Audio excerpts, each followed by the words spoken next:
Gold Board is a very big scandal awaiting the nation if they don't listen to us. Oh, but to me, if Aba National Party office, Abayene vet and was back. If we are united, I'm telling you, we will win 2020. NPP ntimi mba power. Kushia mamu kwaba ebiem emra dwumadi esia sanso tenasia. Ensema ekoso ewo oman Ghana mu.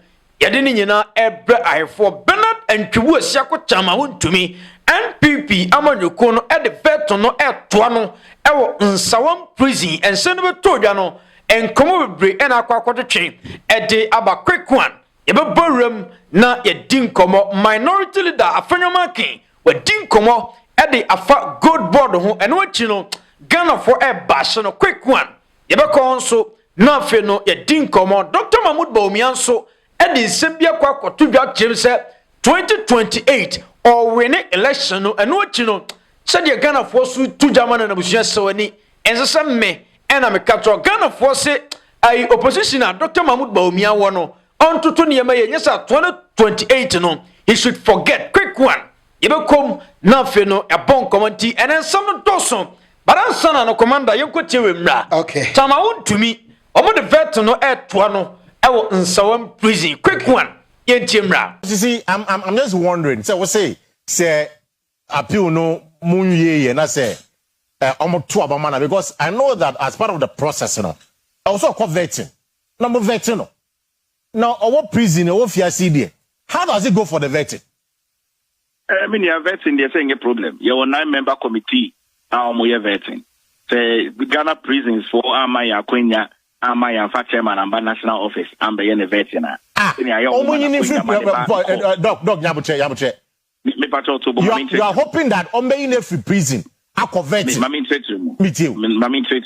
Yamiya Doma, now watching Mukwada, your bill pending appeal. Right. So your bill pending appeal, now her ladyship, Kokuvite, Eddie Mayen, say, Wama Chairman Bela, Seno Abefi. That's true. That's say, obey me at 2 processing. They toss me, no. Say, your court, you know, that's so you see every man at bill, no. But the infant say, Diamano, no Abefi. Say, your corner say, and sounds one farm, Touchwood, yan farmana, or go back to in our own place. Exactly. What you say? Senior Debia, Wontumi fees a home about court, no. So you're a citizen of Ghana. It's over to me fees a home about National Party office, Abayene vet and was back in the custody of Ghana Prison Service. Takwenya won kwadia, what you say? Now, some of my Yakwenya so say you to me Cocosano, I will be one. And also, no say 9-member committee, some form a quorum, no more funny past 6 in fear, someone calls their own prison, no more chairman and wasema, and also Aquenya won. The Sakwenya Nangi Yekra vetting committee me to me say, chairman here first round, no, you could see in some okaye, then also Yefambra, vetting, now yes, saying some chairman kaye, you bet me a person and I say a person. There are so many ways. You bet to me go through the vetting process.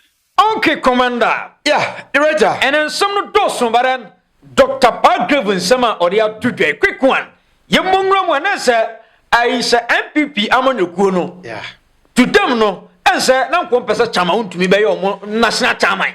Well, Director Sadi Ebeka no. Yen semi kwai die. Sadi Ebeka no. But ya koba nyina ne say, boachi dem kwai enei, akwai chama Wontumi ne personal aid. Oh yeah. Yeah, all kasama no. Enti ono ni pemu dia.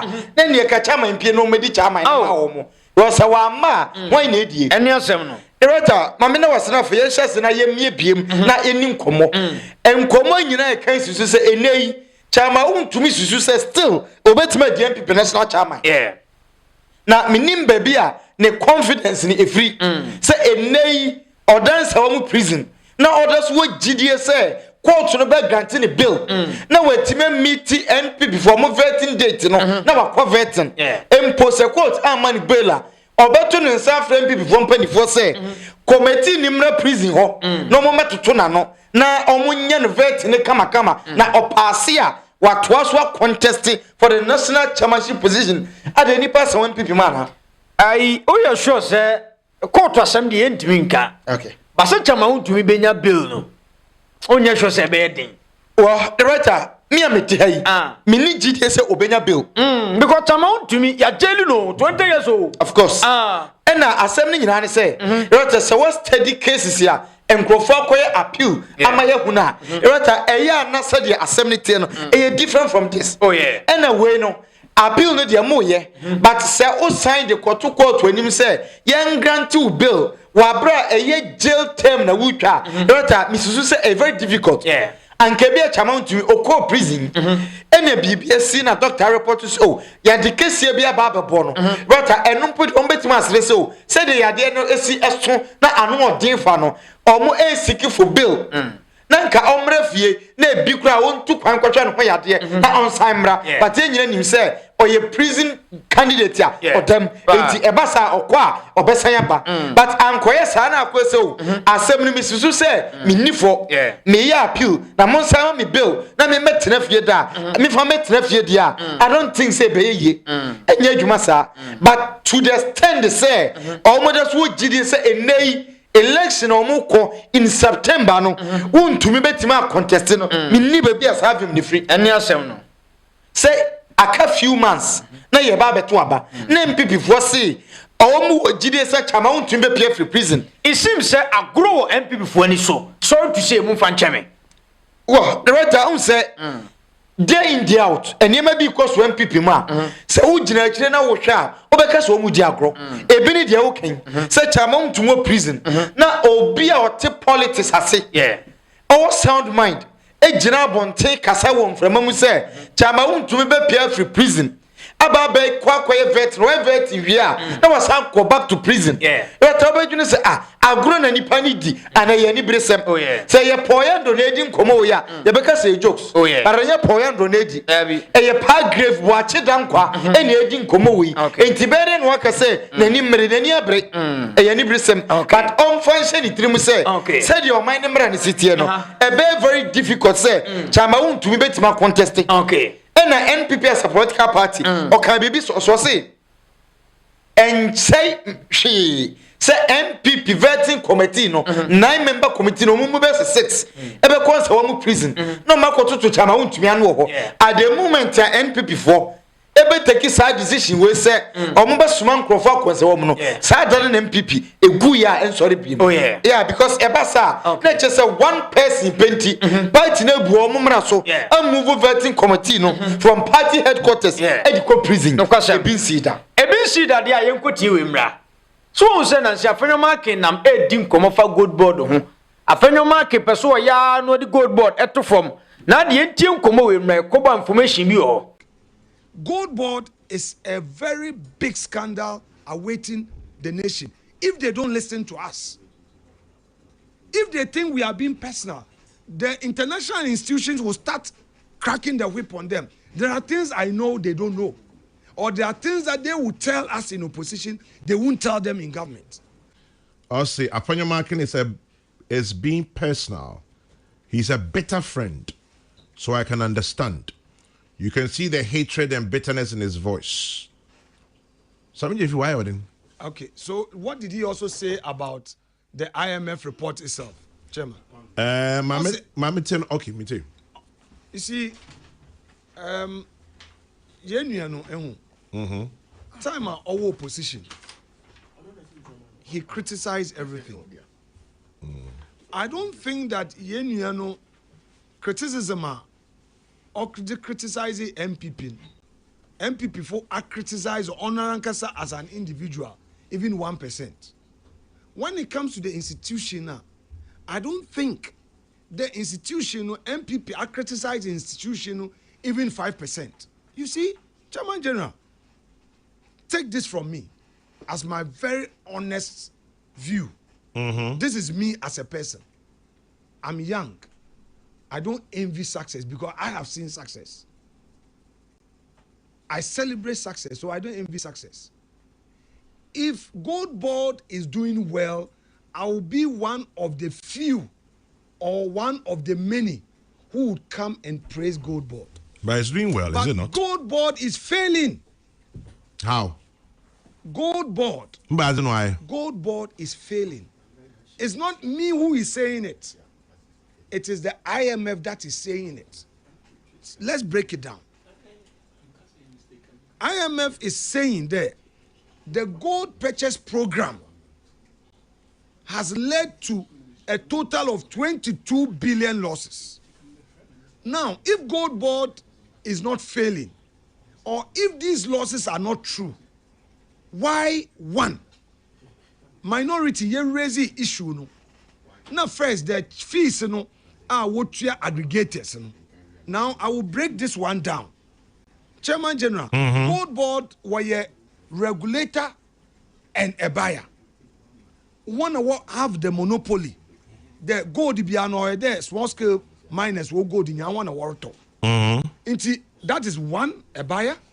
Two, ones who will regulate. Now, aggregators now while engage one. What to gold in brown? They started by paying them 15%. When the minority raised this concern, that immediately Gold Board and Bank of Ghana held an emergency board meeting and reviewed the fees to 9%. That is the first point that the minority was vindicated. From 15. From 15. So it would be wrong for you to describe me as ignorant, petty, or bitter. Because if what I am saying is not true, why did you review the fees from 15% to 9%? Two, when we raised the issue on the floor, they did a further review from 9% to 5%. Then eventually the governor announced an exit by saying that the Bank of Ghana will not finance that transaction again. What they are doing now is that they are even budgeting, putting in the 2027 budget, the costs of financing this gold purchase program. We are yet to see the figures. So, Chairman, issue raise. We don't want anybody to attempt to trivialize it.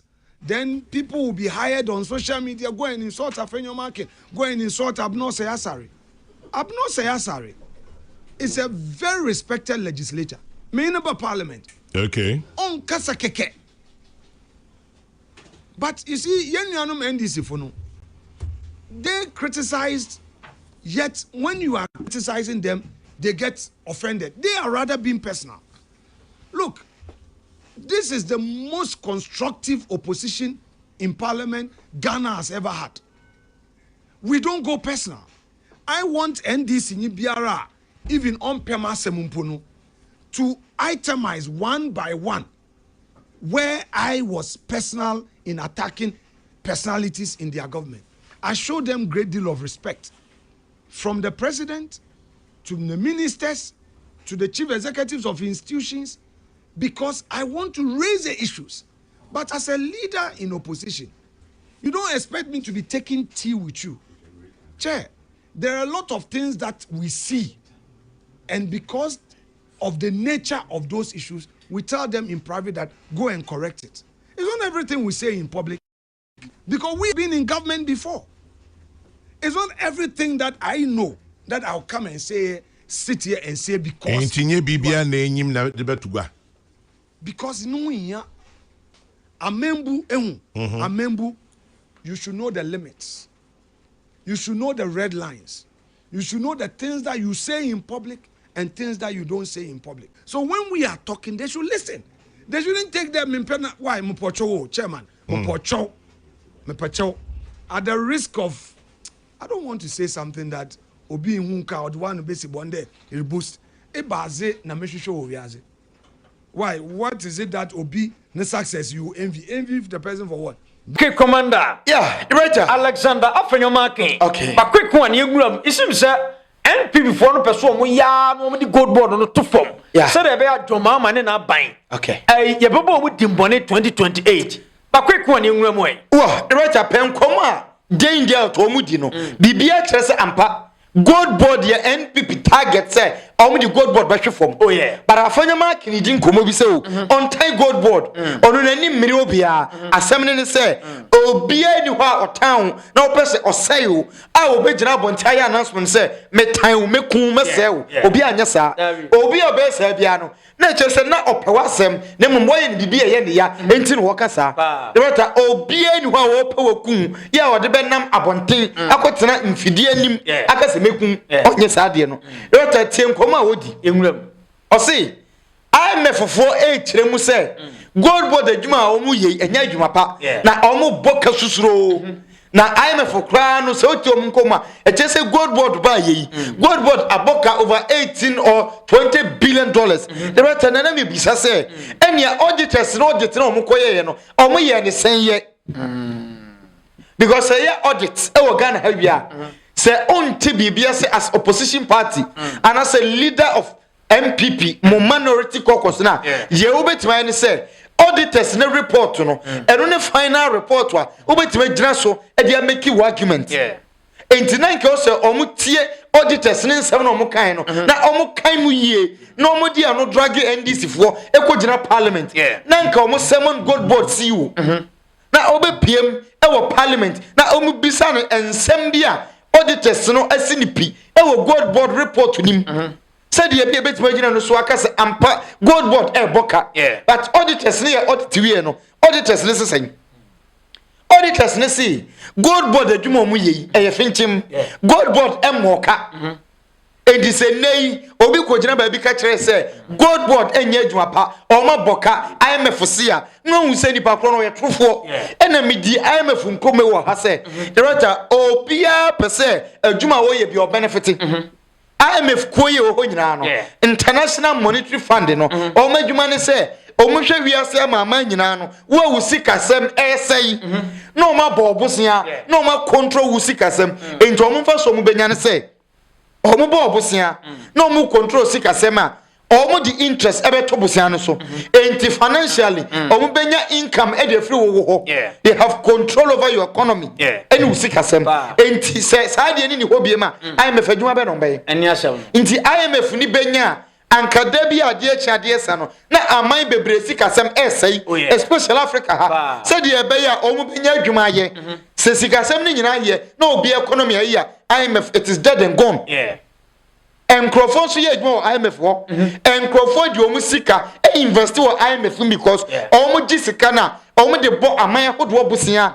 na o ma gi interest no na o ma twa de ama o mo a o mo ye investment enti every investor bia no o bo mpaye se ni investment na be koso no onye sika eni se odi etre se IMF force gold board adwuma nye na we pisa say auditors report which say ye boka na auditors say ye moka say ye Sammy Gyamfi nko na ka say ye moka because so e ono amu into be defending no but this time enye NDC government na ka auditors na confirm director o kan wo de me ka me de at the end of the day there ono na Ghana ha ebibia sia omo na omo ye ntwehwemu sampa sikasem we ye finchim we nya finchim no omo si gold board sikasem e ye finchim ade na meda so gi watinye se wadwuma wo ye no enya finchim na me kra Ghana fo mo me nhwade o NPP wa ban mu no ye gold sem no net sei dodo na NPP fo na tama Wontumi na etu ni gold kokoton no abrochi o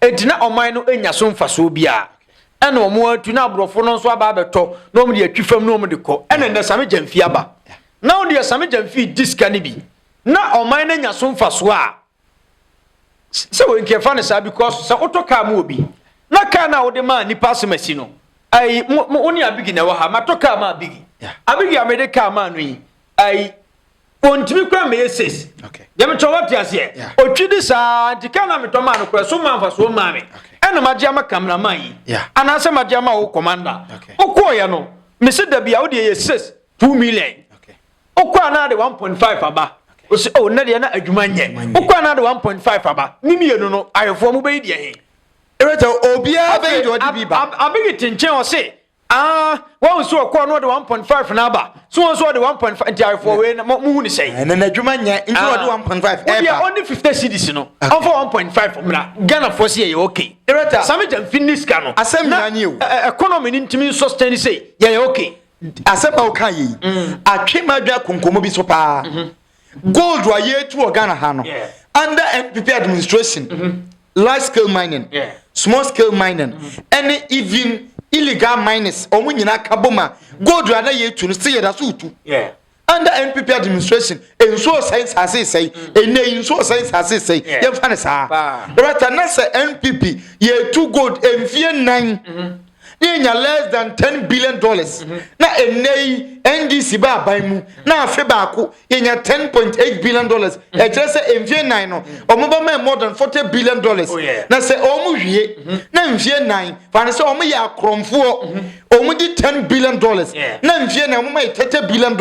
Na MPP fie 9 omo ma ye $9 billion opede. Eni asem no 30 any 9 opede hin epewena enti MP before ye da asem ni nyina ne say na MP before to loopholes and nay the MP before so no no kra ni nyame anim nie MP before bebre into small scale mining any illegal mining and a gold buying MP before wom but akokodu stage a omu ntimi nto gold no nkoton biem enti say auto gold ni be kwa aban ho benefit e woso esha compared to MPP time no enti omo ha nyina ne say NDC ni Sammy Gyamfi block wo mo omo ntimi enye sika na omo nya edefa kweti kwan so no imi kura mi ru afi se na MPP for no do mani to galamse so so nkomo ko to galamse no na omo de abe promote Dr. Mahmoud Bawumia 2028 enti se sika ne mabiem plans ni nyina jiegu tonsuom ahye into this time omo propaganda omo ye nyina no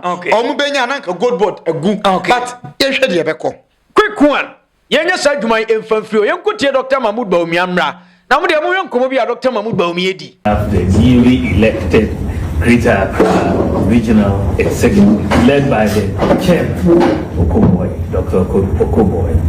Let me congratulate you all and also congratulate the constituency chairman who are here. We've all fought a solid battle and you've been here.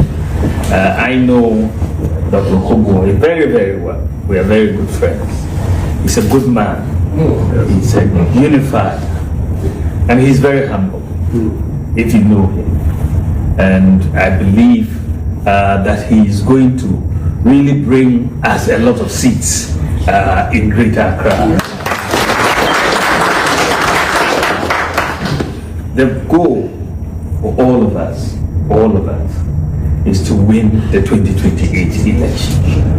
This is just a stepping stone towards winning 2028. As a party, we have been engaged in an exercise of reorganization.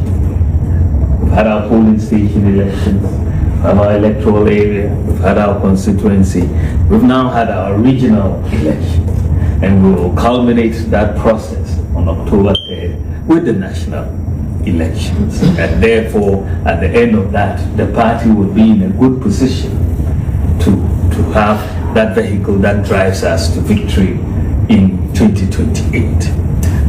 So there's a lot of work ahead of us, and we are going to do that work in unity. If we are united, I'm telling you, we will win 2028. Okay, Commander. Yeah, right. Dr. Mahmoud Bawumia says, "Omo united 2028 election no, omo ba wini kitwa bi na abig jemrem." Well, right winning for the first time. Dr. Mahmoud Bawumia all shots akasa no kamene ne be ya adwen but win now kai no e ho de mene ne nya adwen amanfo se ada Dr. Mahmoud Bawumia or sunda ya na because me am it here minim se party unity nim ebegu eni so me united ya omo party ne enwu ebeko so atena nkom na emom as to so mo ba win election de destiny no eni wo mo nsam o ya di san komo we continuously say MPP beba power no ejina NDC so say NDC play omo cast ye na omo timi satisfy Ghana for NPP doesn't stand any chance say on baba back to power ndi MPP say unity bam no omo kro ya we sure say ya na be koso say NPP ya kro ye na MPP party na ye fe aya akono na enei NDC project omo de omo nsa kan nyina ma complete market ahold omo so omo sisi omo wie akwan nyina omo wie the water even this week finance minister I release sika de ma road minister over 21 million billion Ghana cedis say on farmer contractors omu sika ka no ontua eni saban timi wie projects ya all year nyina in 4 years ya director obeto abama NPP before because yes MPP united any NDC ahyehyɛ ɔman kama opɛde hin say MPP for afɛde obi ntan obi ɔma kan bom enye ɔmadwuma ne yɛka say ɔmo partner sumdwe wom any aban a wɔte konya so a what develop ɔman no opɛde hin and say who decide say obeto aba de ma NPP a director ɔman united doesn't mean ɔmo betima yɛ adwuma say no correct if NDC fails it doesn't guarantee NPP automatic so who is coming? Power. Who is coming? And until there were other smaller parties. Why? Yeah, a nay, a beginning and grow for the base moon in any abre. A phantom in any abre. And the abayi kui. The next abayi be feeling. Araman or Bonomodi. Another better sebi, aquada or aquada or babra sana who know. And Yamina me who. The better say who be a. Because say, oh, in election. Yeah. Say, let's go when not bury near. And from every power one thing, except so in election. Yeah. I brought your quote na castle, who would you see? But as I'm from Manunqua Catro say, and ye. Yeah. And I know Moko ye, vigil night to Kumasi amount to me. Cameraman say, no, Kumasi. Yeah, cameraman you. Also, Safi, on the bus, came Crawford, Pancrofactor say, and Grofomra, a tresse, party, and nay still, and not attractive. Okay. And tis our bino so born homeward, now, oh, yeah, a jumap sooner. The water didn't kind party on any contestant. They say, oh, you're more attractive than who? Yeah. NDC attractive than MPP. And aside that, NDC ye, Jumani ye, dear Nebema, Obia Menetia, oh, yeah, Jumani ye, mammy, so who see what I Nipana, oh, you know, oh, yeah, Jumani to perfection. Over Jefferson. And today, I just again for Judgment MPP. There's only like almost standing any chance to be a say, okay, winning next election. Dr. Mahmoud Bawumia, preaching unity in MPP. Okay. And so preaching unity in India. Almost just as a woman dear. Now, almost one national development. That's the opportunity bar. But this in Yamre, in Tibet and Yamawomo. I begin to share near monitor. A big J. Sabi Yabo Cordier. I'm a Yamia to me haunting, Papa. What a quick one, young Rumway. Minim so many Obasta Jeffrey Bawumia de Isua 2028. Bawumia say Omatua Baby. Omuya Unity dia 28 or Omafa. Tama mama chahe for no hoya misere papa for the afena Dr. Bawumia pede unity abano ye to abakwa NDC ase o man no Dr. LP ntimi mba power tinama unity be Dr. Bawumia ye ga kire wo se emla ye beto abano wo ma nkofo tugu abantene edi dimpanifo bitem ye kan na anele wo hu se unity ehia na Alan mo ma mo bo Alan mo nyina free party no kan Japan mo nyina ma yawo mo ya wo Dr. Bawumia wo share kire ne ye anede wo hu nyansa say unity dabi unity bi anim ana Dr. Bawumia sinema wo dem pa ye fa Ghana fo nyina nkoto aba ma Dr. Bawumia ade aba cha aba ka one vote Dr. Bawumia ba lose and unity no yanka MPP for no yanka say ye unity unity bi anim ye be call the side boot for boot ndokana ya womna Dr. Bawumia so yakasa abronyemo nkulanka tinkete omudi mpenifo omudi party namnim chen wo Dr. Bawumia na ane de wa hunyansa say wo hia unity wo party no unity ndabi enyo hobiem wo say yakosa because we are leader na won tena se ndwene enko akire na nkofo bi di wudi ye wuntimi nkasa fokomo wuntimi ngancha se monjai na men Dr. Bawumia na yaye mi say anya me de waka wano atum who say ye 2027 anene wo unity unity bi anim unim dia area de MPP for na ye buafu akọ the base no ye say ye the MPP between time ye betwe mo nkofo ni nyina ba the base na ye ka cha say mo ba to ba MPP da mo to ma NDC because Dr. Bawumia ye ni pabone ni bia wa ba di party ni leader ama party no ntimi nsole njina na so da ya kan nanka enkolant ketenkete bi te say abronyemu edi kan Japan matem edi alan nanka ya no ne say ana ambi say alan te say alan ayakala na wotias alan cast ewo MPP mu aya Dr. Bawumia tin ya pam alan na frim wana gacho aya Dr. Bawumia Aya Dr. Bawumia omotiti Alan ama Alan se dabi mi hwe nkola nketenkete omumbo brabia te se Dr. Bawumia o ma be wie Ghana sika wo se mi ja party ni ko o he kan Japan no wo kan Japan se dabi Dr. Bawumia nkola nketenkete me ma obi en famani ana wakana no atum 2024 on se kan Japan ya campaign ma Dr. Bawumia dabi 24 oye kakra oye sen ba ko pe tamale ana ko yo ko kasa ba ko pe ana ko no kra de wa nya ma Dr. Bawumia ensema wo akiri ano kan Japan kan no atum anti Dr. Bawumia ne unity ne eni ba bia say ya ne yebeko book for bujan konto kanesa na me hia say enko 2020 na MPP a condemn na gu anti unity bia ni on kana no ntum yanka say pe unity won MPP for omu vision ye ketua bi MPP ni butaye bia MPP ni dachi bia MPP na ngasa asinking because Dr. Bawumia ye hwe na nsan ya ye say no kan Japan wa MPP na ye demonstration ye nya akwa bia ye de Dr. Bawumia mu ko court akwa no dina ho fight say or the man Dr. Bawumia kurom fo o kan ye demonstration say ye o free Dr. Bawumia kurom ne baaye and to opase kan Japan free MPP hu obi afa na obi a wa party ne ba pemne mu se mu payuti Dr. Bawumia ntime ma abote ma kan cha say me saadi we me mpe wakana no atum me say 2027 ko 2028 sinapa die ye be MPP no ono wan na se me papa kan Japan aka eno na ye se o munam sumu ase se o mo pa acho se kan Japan ma ne nkasa osra enye sa o to bomba ko a eba ma MPP na kan Japan so ntimi nkase wa hye ya bo se 2027 na ye be wura busumi se ya ne mu no ontimi kaso onkasa asam no MPP fo aye na wo so ka adi kan Japan no ye nkase MPP wo so mo pa unity okay enti anu an ye beko enti unity no unity okay no power Bawumia so chama Wontumi MPP fo so mo de bet no beto na opriji ho kwekwan ye mfa ho sinama wa say me ka say party o muni vision say o muni aim o muni serious are aye MPP o ma de say ye to aba yeso obi awie Ghana japade obi ase Ghana japade ya money 20 years nenya MPP for say obey na start chairman ye convert ye the one prison ho adama bodam MPP for anim nyasa wo fo mo serious MPP for adama bodam me kanuka we ayenokra na ma bodam o menye serious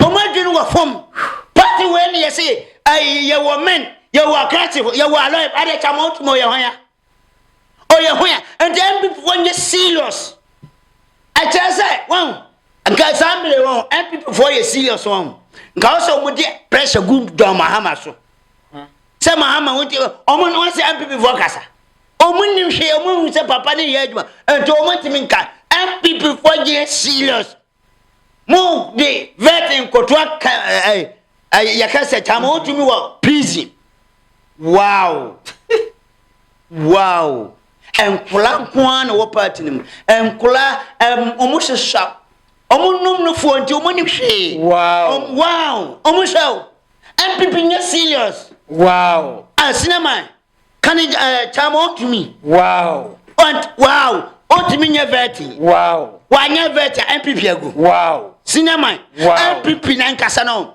eso empenfo ni yale adwene mu yale wow o mu yale eso ampa akwa bi ka sam kire mo o so bi ho babo code no abotai eso wu ridi na adwene no abodam me busa MPP fo empenfo se o mu ntimi o mu bra na me fo mu koji ni enko check o mu adwene mu hese ade ade ne ha o mu saa na eko o koye wayi me dey o koye o passport ye wo hin asiji na de yeji infani ji Kumasi na infani Comfort Noche infani ji aye dey Comfort Noche teaching hospital awona what teacher me dey minim say ye ji aye asante twi na me kana na me boa dey kan na ye brofo me katwi what you say anti MPP wona omu hempanifo no bibi ha mo omu mura meboa omu na me fa omu Comfort Noche na me fa nko che yanko check na me because ye hu say adwene mu no emwa chama Wontumi nkwanya national chairman ya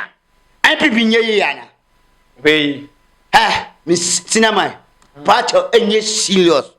party say abadam for George Chinyansa for no say ya no be nti wan kasa NDC hon NDC ya che NDC ni yetu ma say say di nkotia ya chinatum na NDC for say ya diverting ko prison ho say ya de command say onkoto ya onko kana asem say ya court na ni amane na court say Obama Dr. Wontumi Bela o bia ya jelu no what for onya evidence o onya evidence kire say ade no nyemena nipa o yedim ni nkofo timi yi adanse se Wontumi wona ode me koye se me nkoye adwuma wanfa me nko se me nkoye fail adanse wu nyina wa ana Ghana mra timi achina tum 20 years wo se koye apri se ye be belu no national chairman ti me say any before me say mistake amobo ye mo life won say e be duro hori e be tena o sinema say mistake say be beti ase ye see ye jai Wontumi sinema me to nyame dia be ye kan me ye dem so sisa 2028 say Muhammad pa onye wiase nyina Ghana nyina yie Wontumi nkwa me ye dem so cha NDC aban because I say o many nye serious I say yem video no chi ketwa ne ya obi akọ forest akọchi krantia yenim sa krantia yare ye jelu no NDC de be si MP for na so omo koma na yi na NDC de be mu sei dabi se Ghana de se omo ka man ka se Mahama na chi na tum anti Mahama na chi na tum a wo se Mahama adi mra ne so aye edi so no conscience we na e ba no first ne ye so wura ye forest ma 5 years MP for no mu sa NDC for be wura mu ana omo di ko 2015 20 years and abani abu boom chama na resident chama uko ya pila yede Wontumi tama odi gold no aba chese o no no gold no aye ahapra ya dance o sika kra do hogan on osika gold no nya na mani be no otu onya gold no o pipa ne wa hen ana wodi ya force sama nkola se omuntu no mu fasika na man kase sadi dance tiaw anti no bail. Okay. I warning na media magana ban. Say munim. Ni say ya da sole. No Wontumi ya say ya jana sinama me donya me kama tia me huda. Di abaya ndi se for Ghana ha. Ni who say Ghana for nye serious obi no how you serious. Okay. I Afenyo ma ken so dim koma fa Sammy Gyamfi good board. Ko kwan ne nko he. Sinama ana la nkofo bi o mo kasa ho. Uchi say ayare fo kwan busu. So say good board are failing. Yeah. Omo buy so no good board. Omo nchana de omo diska ne. Say no omo di siesi o man. O man be. Onye no omo di ya. Okrom kwan wo omo ye. Say nya me krum kwan ne ga. Dabi kirem baby omo ye. Kirem so no no omo de bo o man e wai. Na nya na kufa do de bu free SHS. Awa he. O yin chese free SHS awa he. Ana me chese. Enti God boss kana nanado an kan chese o de ye free SHS o. E wai. MP one leaders na wa I am ya. And I am yo. But you to phone say. Ghana you to phone Jimmy. Hey. Yes, yeah, Jimmy. Jimmy say. Yes, sorry, I said that was just near more 2 million. Not penny forward. At not of for Chicago your bottom. No musa for your match say. Busumi at Piana Cassay. Moon quiet casa with them. Check Nanado by on. Obaban also be unfunny Japadiamla. Nanado Sole, we don't on and Quanta, a choir of Biafaso talk cast. Nanado Ombu Quanta today. At the God board now, your friend, and this gold board. Cinnamon, I yes, no more you. Yeah, mobile near $1 was so. Sammy Gyamfi Bawumia Pemne, dollar at a certain baby agena. Our more young Faso, and people for Ghana for Ankasa or Munkasa Mayo. Ye Casa. Ye say NDC abanya nyadia. Edu 2028 ye beto abatiom. Anyem na bakasa say NDC abanya do. Ghana ban se munim ye afenyi mate ma men kan kire o pay. Se wonim ye ka woni hu nanado aban. Mo ye de chin say. Ye ja Ghana mam 8 years. Ade mutimde ye dress ro. Na ma high play. Nanado etimi fa abaya ekotena playing. Abegi yemfansi. Ni yemfansi. Eno ne na koso. Allegation we die. I don't want it. Mister. I see day. Yes, I buy a crack as a papa be of an and Japaria to be as an in some way. Oh, the uncle. Bye. I am Menamakai. By uncle. I am Siana. Uncle. Timmy Fancy, who person Makai is and people was. Infancy says, David Kufuado Asema Kofana. Daddy, I am Menamacao. Afirma can ye dim come. I tell me, Casa, man by a buying. I didn't know Munchem. You were I know what is so commercial man ran about the somewhere. You hear him for so be a mason with your hustle. Away. Munchem said, I do know me as you are bound for so a magana. I just said, who was MPP for BR or say free SS? Who was MPP for said about the free SS? That's as a free SS now, ma. No be a so I won and buying and co school SS. Also, I didn't know on your free buying. Okay. And the MPP no, among cowman and tomb. Ghana for a baku. Say they are some man yadiano. And they are two about Tiamano. Say, draw the end this year, Ghana for one cousin about two about Tiamo. Send it for ya, dear Chimwa, baby 100. Say, Chromia, dear Chim 100%. And the Yana Bakoya, Yaba Fosha, Yaba, Mana Genano. Yan to Abama, Namasaba, Sikabium. Okay. Akron 4. Young fancy, your quavers up a beam, your cry for you now.